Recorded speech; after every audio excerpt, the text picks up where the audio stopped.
انا المهبل ديالك، كنقي راسي بوحدي، ما محتاجه حتى مساعده. اي منتجات غريبه كتخرب ليا التوازن وكتبدا المشاكل. الافرازات اللي كنخرج راه طبيعيه، هي اللي كتنقي وكتحافظ على التوازن ديالي. ما تخافي منهم، بالعكس هذه علامه بلي كلشي مزيان.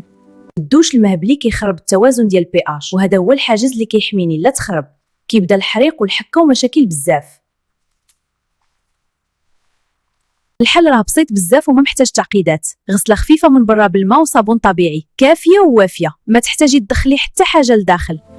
انا قاده بشغلي، عندي بكتيريا زوينه دايره بحال شي ابطال صغار كيحاربوا اي حاجه خايبه بغات تضرني. انا متوازنه وقادره نحمي راسي، غير عاونيني وخليك بعيده. الخلاصه هي هذه، انا ربي عطاني القدره نقي راسي براسي، غير النظافه من برا راها كافيه ووافيه. اما الدوش لداخل لا شكرا، ماشي ديالي وما محتاجاش ليه.